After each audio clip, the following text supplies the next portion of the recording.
Welcome back to Queernecks. You join us no longer on our first episode. We've made it past the beginning point. I am your host, Ash. And I am your other host, Beck. This is a re-entry point to the internet for me, like learning how to podcast. It's the most forward engaging thing I've done on the internet. But I have obviously lived on the internet for a long time. Did you have AIM? I did. Yeah. But I'm a little bit older than you. So yeah. when I was in high school, we got a brand new high school my freshman year, and I took typing 1, and it was actual word processors. Yeah. Did you do Mavis Beacon? No, there was a different one, but same idea. Mrs. Mossberger, she was strict. Anyway, then in my senior year, we were working on very early computers, learning WordPerfect. Mm-hmm. So I was part of the very first generation, after message boards and stuff like that. My first email address was at my high school, and then I got one through the university. At Miami, people had laptops and stuff like that, but it was few and far between. Most people went to the computer labs that were on campus, and that's where I had AIM. And then when I moved into my own apartment, I had a computer and I had AIM when I was 19, 20, 21. Damn. I got the internet when in my own name in my late, it might have been 30 actually. But my high school they got computers because I transferred to a fancier high school after Jellicoe because Jellicoe didn't have anything. They had a 1989 Macintosh, right. And so we could play Snake on it, I think. And that was kind of it. And so we just happened to transfer to another school when we moved to Kentucky. It was a good school and they had a whole computer lab. Yeah. They had their own version of the internet. You could Google an intranet. Yeah. So we had email addresses, but we could only talk to each other. Right. But there was Google didn't exist yet, but there was, you remember Alta Vista? Yep. Web crawler, Ask Jeeves. Netscape Navigator. Navigator. Yeah, that's what it was. Yeah. So yeah, and I would sit, that was something I spent a lot of time on after school. When one of my sports wasn't in, I would just sit in the computer lab looking at pictures of pretty girls. Yeah. Do you remember AOL, the discs that they would send in and how you get free internet time and all that? I remember and the keywords, you had to know the keyword for the thing to find it. I remember a roaring trade in keywords. Yeah. You could buy them from people or trade them for things. We were talking about microeconomies a little bit on the last episode. We traded for a lot of things when I was in college, especially. I traded my first piercing, somebody did for me in exchange for taking a test for them. Oh, wow. Yeah. I don't think they were even licensed. I mean, they had done several and it was fine. It turned out great. But we would trade for everything. And whatever you were good at, somebody would give you something for it. Right. That's how I got most of my drugs, too. Gotcha. There was a young man named Brian that lived in the honors dorm next door to us. Because there were 6 of us that would smoke weed in the dorm together.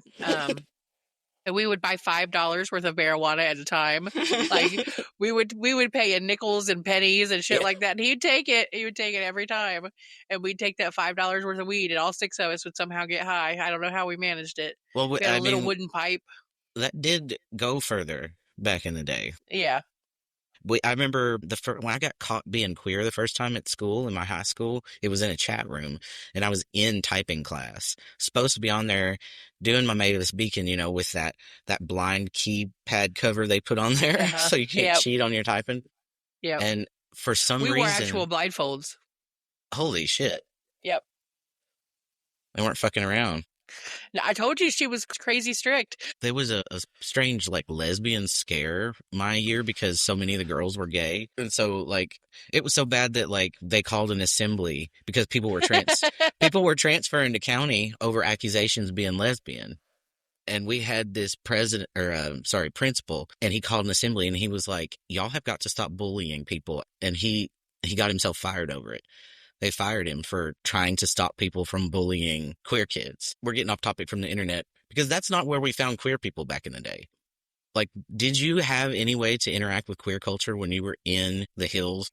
My access to sexuality and everything related to it was kind of colored through the porn shop lens, and I sort of made myself asexual because I was afraid people would think I was hypersexual because of the porn shop, right? Or think that I was a slut or something like that. So I was pretty asexual. I had 2 boyfriends in high school, and neither of them lasted more than a couple of weeks. I just pretended that was not part of me. And then I came out when I went to college. You haven't really said what porn shop, so it just sounds like you spent a lot of time hanging out in a random porn shop. Ah, true. My parents owned a porn shop when I was growing up. There it is. It was an unusual childhood. Somehow I ended up working in women's studies afterwards, so draw your own conclusions from that. But yeah, So you were afraid of being too closely aligned with just hypersexuality in general. yeah. And that has really affected me my whole life. When I was Hmm. working as a photographer, people would ask me to do boudoir photos and I refused. It's too Hmm. intimate for me. Like Yeah. it's too much. Well, and I think, I mean, your situation is unique, but baggage about sexuality is fairly common for queer folks of our generation, I think, or those older than us. It's like complicated to navigate something so stigmatized. You don't have to come out for it to be brought to you. Like the first time I heard of lesbian was somebody telling me not to talk to a girl because she was a lesbian. So the first thing I learned about being queer was that it was bad, and if I let it slip or somebody suspected that I was, then nobody would want to talk to me anymore. Right. I remember being single digits, maybe 8, 9, somewhere in there. And I was at my grandmother's and I was watching something like 2020 or 60 Minutes or one of those news magazine shows. And they covered two women that were together, and one of them put lipstick on and kissed the other. And she was like, "There, you have lipstick now." And that has stayed with me. That was when I realized that girls were allowed to kiss girls. That's kind of And sweet. yeah, that was a very formative moment for me. Hmm. It was just something random on TV that I watched, but I was big-eyed and sucked in. When I came out to my parents, we were actually in the porn shop, and my mom told me to go get a lesbian porno and that should satisfy my curiosity. Because we all know that lesbian porn is made for lesbians, right? So, when it comes to sexuality and stuff, I think that my parents really associate it with sex because there is a separation between the two, definitely, but that was really blurred in my upbringing. Yeah. I had a real opposite experience. My parents thought. Most people did. Yeah, well, you'll see what I mean when I say this, because I think my parents believed that simply not letting me, not teaching me about anything about the outside world or how anything worked, like by never even acknowledging that sex was real or that it was something people did for pleasure, by not acknowledging substances, that they could will those things into never entering my experience. And so when I started to think about like who I was attracted to, it was the context of not understanding that attraction happened. And so trying to describe what was happening felt shameful from jump. And my parents weren't religious, but it was kind of an Amish existence we led, like no TV, like TV rigidly controlled, like the things that we were allowed to learn about, the people we were allowed to be around. We had HBO and Cinemax, and we were allowed all the pop we wanted. Mom was very lax because she had a very strict upbringing and decided not to do that. I remember being in like 4th grade, and there was a soap opera at the time called Santa Barbara, and it was going off the air. And she let my sister and a couple of her friends and me all stay home from school, and we ordered pizza and made a day of it. Yeah. My mom told me a story that one of the reasons she decided to do that, and she had a tendency to pin huge decisions on minor things that happened. She said that when we were babies, she used to watch TV, and one day I called my brother a bastard because she had been watching General Hospital or some soap opera, and I heard the word bastard and heard that it was used in a way that, you were annoyed with somebody. That was when she decided that we would have no mediated input on our development. I mean, think back, there's so many reasons why I don't have any social skills. Right. Well, we didn't have a lot of books. Something that really influenced me was my grandmother she was a nanny for the county coroner and a sociology professor. Whenever I would go over there to visit, I remember when you walked into their house, their kitchen had a room off to the side of it. They had a little couch in there, and they had a wall of books, just a wall of books. And I was a voracious reader from the time that I could pick up a book. And I thought that's the kind of life that I want to live. I want to have a life where I have books in my kitchen, And that was really a thing that pushed me. I would think about their kitchen when I would be playing school and things like that. Well, thinking about like trying to find any way or any knowledge of queerness, it was the lesbian scare when I was in high school that really was like, fuck, I might be gay. When was your first crush? I mean, mine was 6th grade. It was probably about then. It might have been a little bit younger. I was so scared. Well, I was punished at the school I went to. Like I was hunted for sport. I like had to climb trees at recess the older I got. Once I aged into a period where the other kids could tell I was doing gender wrong, I just became prey. Right. I didn't have any. I had one friend, and I didn't have like attraction feelings for her because I was just so invested in preserving her as a friend. Right. She's one of the ones that since died. I'm sorry. Yeah, that sucked. But, and again, freak accident. She was crossing the road and somebody ran her over Oh, wow. just because they weren't crosswalks. But yeah, I was like not in a position to really experience attraction until high school. But I learned about the lesbian thing and met a gay kid who transferred in from somewhere else. And he told me about gay bars. And so then me and most of the junior and senior class of girls were sneaking out on weekends to drive down to Knoxville and sneak into like the underground and the bars. And they were, at the time they were 18 and up. And of course Yeah. we weren't 18, but like they didn't care. We weren't going to drink. We were going to be around gay people. And we did that weekend after weekend. Even my straight friends would come with me because they were just like, this is fun. Yeah. These people are fun to be. Yeah. My first gay bar was the Stonewall in Huntington, West Virginia. But that was, so I started coming out. I went to my freshman year of college, and then my freshman summer, between freshman and sophomore year, that's when I came out to myself. And that next year I spent coming out to my friends and stuff. I took it pretty slowly. But when I came out to my friend Jonas, who has also subsequently passed away, when I told Jonas I was gay, he was like, oh my God, me too. And he told me about gay bars, and we went to the Stonewall like that weekend. That place really changed my life because, like you said, it was a place to be around queer people. And that just wasn't a thing anywhere else that I was existing. That's how I ended up moving to West Virginia, was Oh, because really? because there were so many queer people there. It is queer. Yeah, it's queer as hell. Yeah. Yeah. Well, but now that we've already kind of covered some of these already, we've decided, listener, to create a process for helping us organize our thoughts, which is almost certainly not going to work. But I have made a wheel here with various slices and topics on them, and I'm going to spin it, and we promise we won't lie about what it lands on unless we just don't want to talk about it, and then we will lie to you. Uh, Okay, I'm going to click spin. I was going to read all the, should I read all the topics or just let it be a surprise? Let it be a surprise. Okay, you're right. Okay, spin. We're spinning the wheel now. It landed on games. That's fun. Yeah, super vague.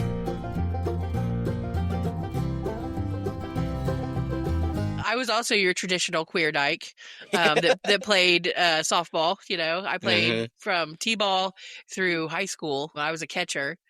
I was always one of the biggest targets, so they put me back there. How people didn't know I was gay, I have no How idea. you didn't know?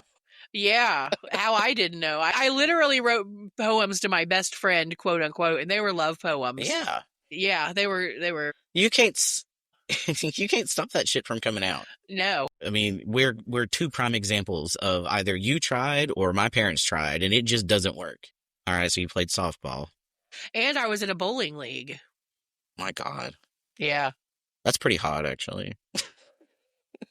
My mom bowled on Wednesday afternoons, and my parents bowled together on Sunday evenings. So they enrolled me on Saturday mornings. And so every Saturday morning that I wasn't playing softball, I was at the bowling alley. I was pretty good. I got my name in the paper like every week.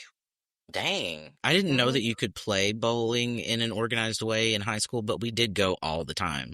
Yeah. There was a cosmic bowling alley up in Corbin. And we would go up there, you know, you pay it was $2 or something to come in and bowl from like 9 to midnight. Yeah. And they put on the blue lights and things. So I did play sports. I avoided softball with intentionality. And at the time, I didn't really talk to myself about it. Like I didn't try to explain it. I played basketball. I did track and field. And I was terrible at all of them. You know, looking back at some of my softball pictures, I'm the only out loud lesbian of any of them. And I find that wild that there were no other lesbians in that whole softball world. I haven't found any, just me. Basketball was the dyke sport. Like softball, like now I'm thinking about it, like did we even have a softball team? How big was your high school? It was very small. Yeah. I graduated with 40 other people. Yeah, my class was of 81 people. Shanna graduated with almost 1,000. She went to the second biggest high school in West Virginia. I can't imagine. I just can't imagine not knowing everybody in your school. It would be strange. I kind of wonder, like, if that would have been nice or if I would have hated it. Like, I don't have any context for a place that large. Right, me neither. Mm. Well, except going to Miami. Miami of Ohio, not Florida. When I went, there were like 4,000 people in my freshman class. And I remember going to they have like the first year institute, the move in weekend where you do all the activities and try to bond with your class and all that. Welcome week. Yeah. And I remember we went down to the football field and they had us separate ourselves by birth month. It was just a way to make us all move and get away from our friends and do all that kind of stuff. And there were so many people in my birth. Month that I was overwhelmed. There was just so many people in that field. What birth month do you have? September. See, I'm October, and I know that your partner. Yeah, you share a birthday with Shanna. Yeah, in high school, the first week of October was birthday central. It was just multiple, in a small high school, right? Multiple birthdays every day for the first week in October. And that trend has continued since I've left school. Yeah, I know. Well, it's the most common birthday in the world because you were conceived around New Year's Eve. New Year's Eve, yeah. Yeah, I was conceived around Thanksgiving. Well, we've talked about like school sanctioned games. What kind of games did you and your friends come up with to play? One of the most fun things that we ever did was I drove a 1989 Geo Metro. Mine was a 1990. Oh, there you go. Mine was a 4-door though, so it was. Oh no, mine was 2-door. Yeah. Yeah, mine was a 4-door hatchback. So it looked like a little loaf of bread is what it looked like, little roller skate. And my friends and I, one time in October, we went pumpkin stealing in Portsmouth. Yeah. Where basically, just like it sounds, you jump out of the car, run up to somebody's porch, steal their pumpkin, and run back to the car. And at some point, somebody grabbed a pumpkin that had a worm on it, and my friend Amy freaked out, and she was tiny, and somehow we fit 4 people in the front seat of that Geo Metro. Did you ever play, was it fire alarm? Japanese fire alarm? Chinese fire drill. Yeah, I don't know. Yeah. I know that somebody called it that somewhere, but we did not call it that. I learned it was called that later. There was a lot of driving games because one of the things we did for fun was just drive around. Yeah, that's all there was to do. Yeah. Did you guys ever do cruising? Yes. They had to actually make a rule against it. Like there was some sort of rule where you could only drive past a certain strip 4 times in a period of time. So if they caught you driving through more than 4 times, they'd pull you over. They just cut it out completely because there was one strip called Chillicothe Street that was right down the middle of the downtown area of Portsmouth, and that's where everybody would go. There would be hundreds of cars there at a time at its heyday, you know? Yeah. It was huge when I was in high school, but it no longer exists. I don't think Gen Z does that kind of thing. Yeah. They don't leave for their third space. You know, theirs is online. Right, because they can be there. They can be in their third space at home, you know, where we had to go out to seek interaction with peers and things like that.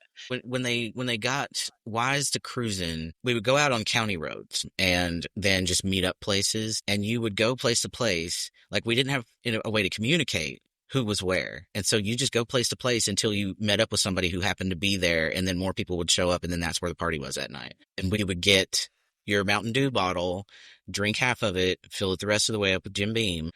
So much alcoholism in my high school. Yeah. My friends weren't really the partying type. I remember one time we went to a bonfire. So there was 2 sides of the river you could live on. I lived on the northwest side and went to school on the valley side.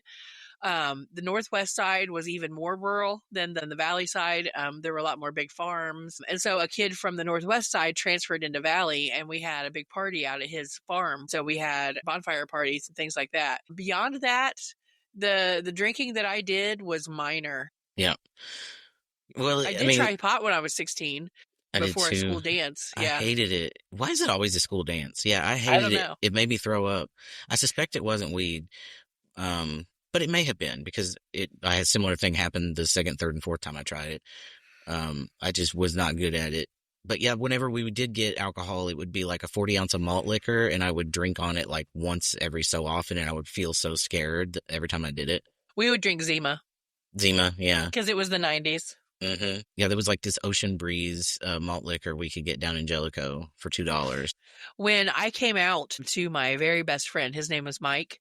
He was 2 years younger than me, so he was still in high school. But when I came out to him, I picked him up and I had a bottle of liquor, Mad Dog 2020, and we went to Wendy's and got a big cup of ice and half filled with pink lemonade, and he filled up the other half with the Mad Dog, and he drank that and got shit faced, and that's how I came out to him because I didn't know how he was going to react. So you thought, let's pour some kerosene on this fire? Yeah, his reaction was, "Oh my god, me too." Mad Dog 2020, I don't believe that's liquor. A lot of the games we played were challenges because we were bored. And so we would go to the Tri-County Shopping Mart after it was closed down, take all of the shopping carts out of the stiles in the middle of the parking lot there and have basically a shopping cart derby. Once I got to high school and stuff, I can't remember a lot of game playing. We all lived so far apart that it would have been hard to meet up, and not everybody had cars and things like that. There was really nothing to hang out and do in Lucasville, which is where, I went to high school. Literally, there's no park. We had a lot of actually like games we would play in or after school. So Hearts and Spades was really big. We played cards a lot. We had nowhere to do that.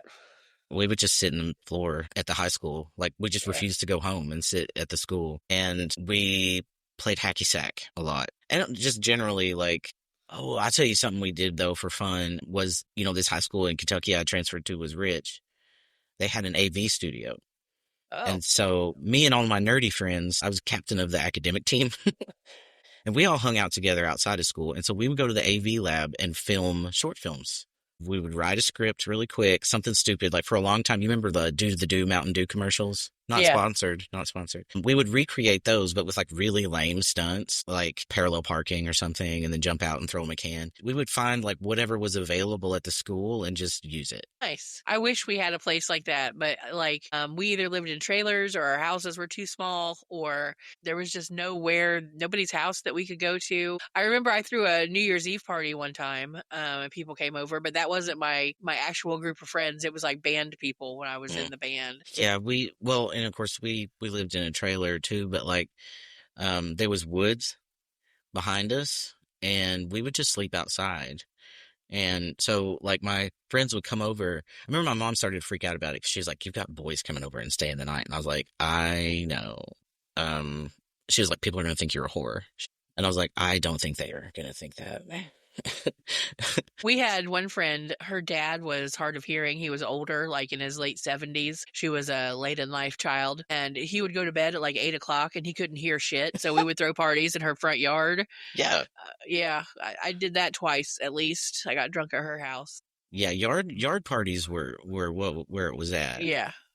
Because it was like there was no, I mean, really just anywhere outdoors or anywhere, we kind of had to steal space. We would break into the high school to play with stuff. Wow. Like, when we lived in the trailer park, this is before we moved to Kentucky, in Jellicoe, the high school was just like down the street from our trailer park. And it was so old and busted up that the doors didn't lock. There was one that like it was chained shut, but we could pry it open enough to get through. And it led straight to the gymnasium. Gotcha. And so we'd be in there playing basketball. We'd sneak into everything that was unlocked. And it was like we weren't being hoodlumed. I mean, I guess we were because, we were somewhere we weren't supposed to be unsupervised, but we weren't trying to get into shit. We were curious. We wanted to see the experiments that the kids got to do in the science lab, and we wanted to play with like the good toys. We had no option to do that because our high school was brand new and literally across the street from a state prison, like a high security. It was where they did death row. I remember in English class, Mrs. Miller would be like, "On the other side of that wall," and basically tell us all we were going to prison if we weren't good, Damn. Yeah. Yeah, I mean, we all know that that's the best approach to getting students to straighten up and act right. But none of my friends turned out to be junkies. None of them have gone to jail for anything, knock on wood. A couple of alcoholics, but I've been to jail twice. Well, Lord, what for? Getting into shit. Actually, one time I wasn't doing nothing wrong. I didn't know. It's a stupid story. We'll tell it when we land on another topic that's more related. I will get us Jail off should topic. be one of our topics. Let's put it on the wheel. Yeah, I'm not like a hardened criminal. It was just one misunderstanding and one dumb mistake that'll never happen again. Speaking of not a hardened criminal, I've had a run-in with the law exactly one time in my life, and it is so hilarious. So it was Halloween, and I was living in the dorms. It was my last semester at Miami before I dropped out, and I was living in a single room in a freshman dorm, but I was a junior, right? And so there was a few rooms like that scattered throughout the dorm, and there was a girl that lived next door to me, and she was also a junior, but she was friends with one of the RAs that lived upstairs, and for Halloween she wanted to prank him. So we called a couple of pizza places and ordered pizzas to his rooms. Ha ha, very funny, right? The next day, a cop knocks on my door of my dorm, and basically we got charged with the 4th degree misdemeanor. Holy shit. Disorderly conduct. We had to pay back each one of the pizza places, which was fine. But then we also had to make a matching donation to the library and do 60 hours of community service and go to court over it. Over a freaking pizza. Crank calling, now that's a game too. Like before Call ID, we would get up to it when we were kids. Yeah, but because the dorms didn't have that, so we never thought about it. But they could absolutely trace every call coming out of the dorms to the exact room. Yeah, yeah, that's how they caught us. Yeah. You know what I mean? Because we were stupid. Well, and a lot of the stuff that we did in any sort of organized, fun way was made out of whatever was laying around. And so, what do we have to hand? Okay, well, we're stuck here. It's raining. Nobody's got a car. Let's crank call people. We played literally fucking tag outside of the house in the dark. And so, like, this added like skill level of trying to hear where the person was. Yeah. No, we didn't have any spaces like that. Like, we could sometimes go to Jonas's house, but his mom was a big pothead and didn't like people to be there for very long. Everybody else's house was too small.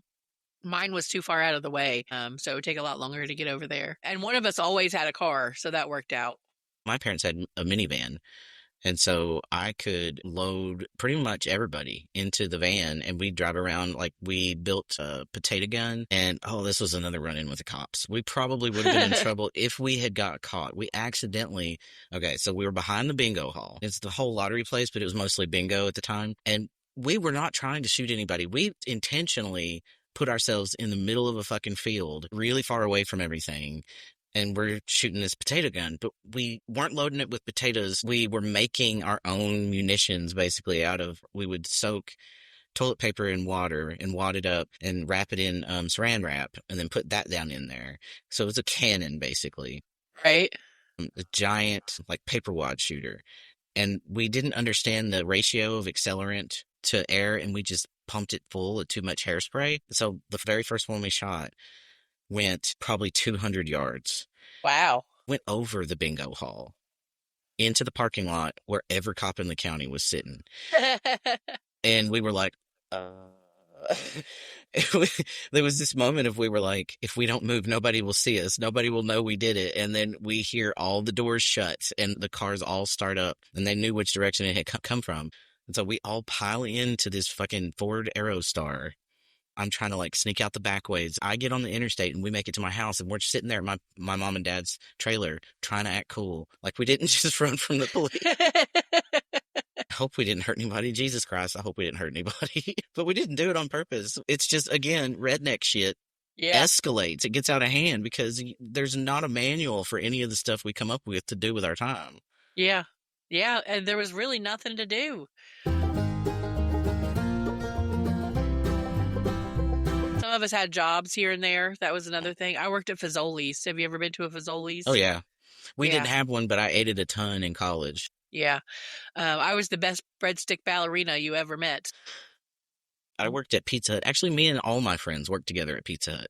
Nice. So that was fun. Yeah. And so we would be like on shift together and then just not go home after that. Yeah. Yeah, a couple of my friends worked at Fazoli's, but we always had school and stuff. We were nerds about school. We were honor roll students, and in band and mock trial and quiz bowl and basically every club that you could be in. I was the only athlete among my friends. I was the only one who played sports. Yeah, all my friends played something other. I didn't have many girlfriends. I pretty much only hung out with guys. Away matches for academic team, the back of the bus. That's where I learned about like other people's lives, right? We Right. just sit around and talk about everything at the back of the bus. Right. No, we didn't really do drugs, but at the time you could buy trucker meth, like anybody could buy it. There was a lot of truck stops where we lived because it was a major thoroughway, and Right. so you could get like yellow jackets and mini thins and stuff like that. And they didn't card or anything back then. We could get our Yeah. Checkers cigarettes for 75 cents a pack. We all did smoke. That's something that you could get cigarettes anywhere. Nobody cared if you were 18 or not back then. No, I was buying them myself at They were 15. like $2.75 a pack. Do you remember that? Yeah, I remember. I mean, Marlboros, like Yeah. the top shelf stuff Yeah. was under $3. I only ever smoked Marlboros and Camels. Yeah. I liked Marlboro Lights and Camel Lights. I actually had a lot of money when I was in high school because my mom, when they were running the shop, they had some money. Like they didn't have to worry about it. And my father, after I was adopted, started paying back the arrears of child support that he owed. Dang. So mom got a check for like $400 every month and she would just give it to me. Well, it's for 100 you. Yeah. But she didn't want his money, she said, right? And I was like, I'll take it. Shit. Yeah. My gas was like $1 a gallon back then. I remember the summer it was 76 cents. Yeah.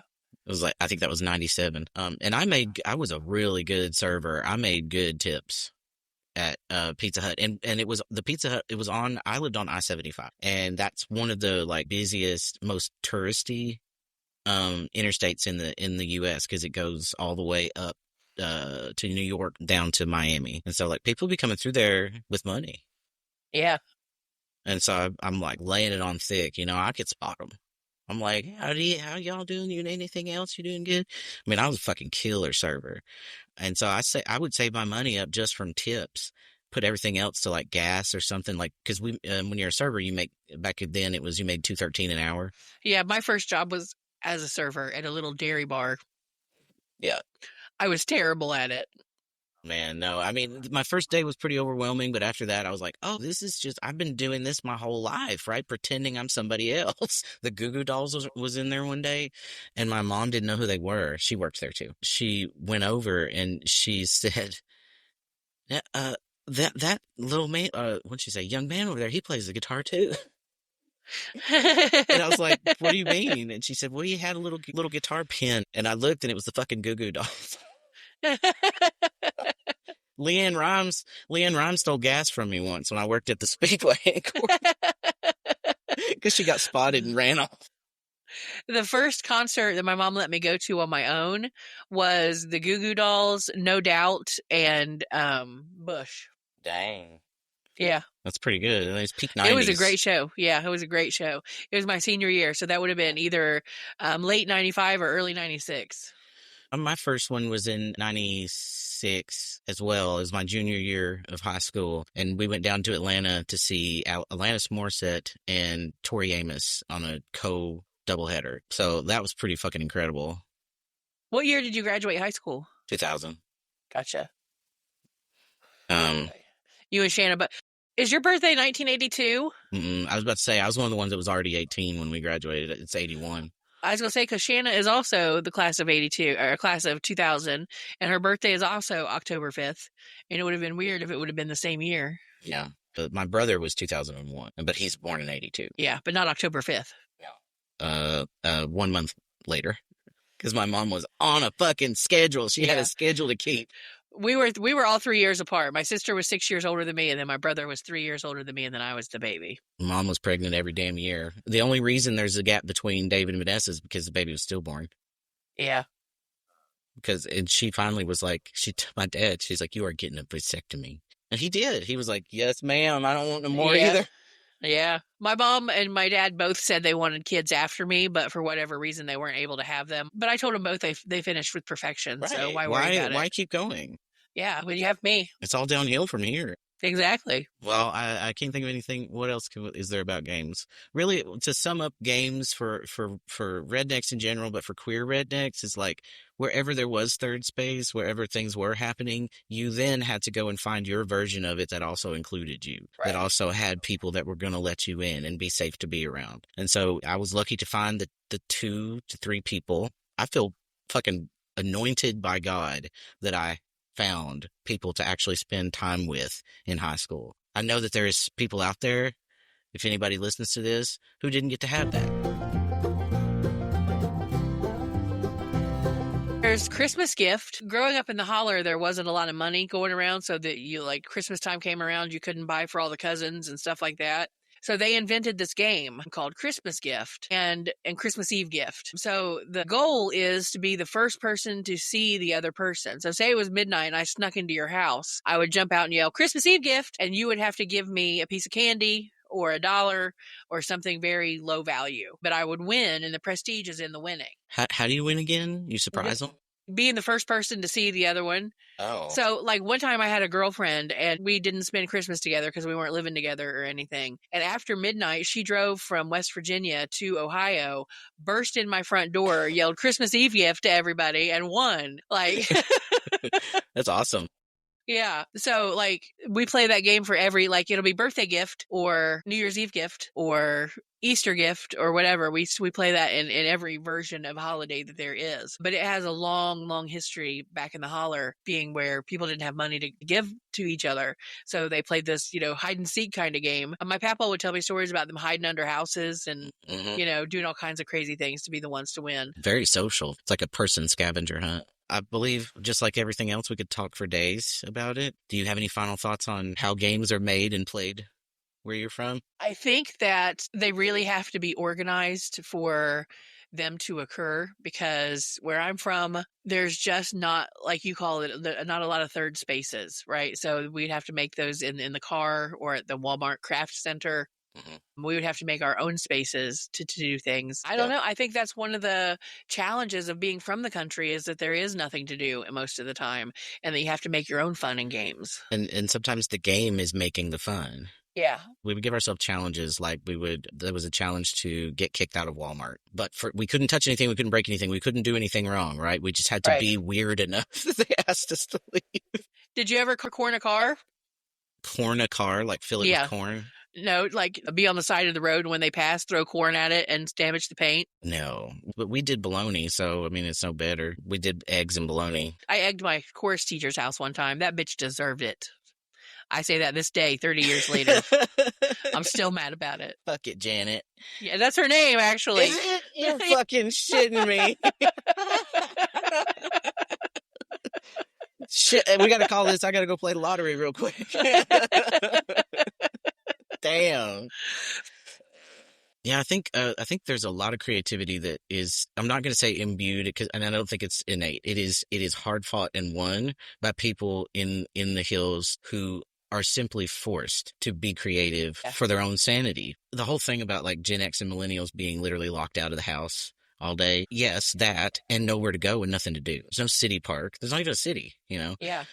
No internet. That's just so hard to fathom for kids these days. They can't imagine what life would have been like without the internet. How did we communicate with one another outside of school? We never left contact with one another. Yeah. We're going to choose a different topic every time, and so hopefully, we're just going to do this spur of the moment while we're on the mics, and so we'll be as surprised as you. So we don't know what next week's topic is going to be, but I'm sure it'll be not what we wind up talking about. Come back and be surprised with us. Yeah, exactly. We'll just weather this storm together. Join us next week on Queernecks. I have been your host, Ash. And I have been your host, Beck. We'll see you next time. Say hi to your mom and them. Bye.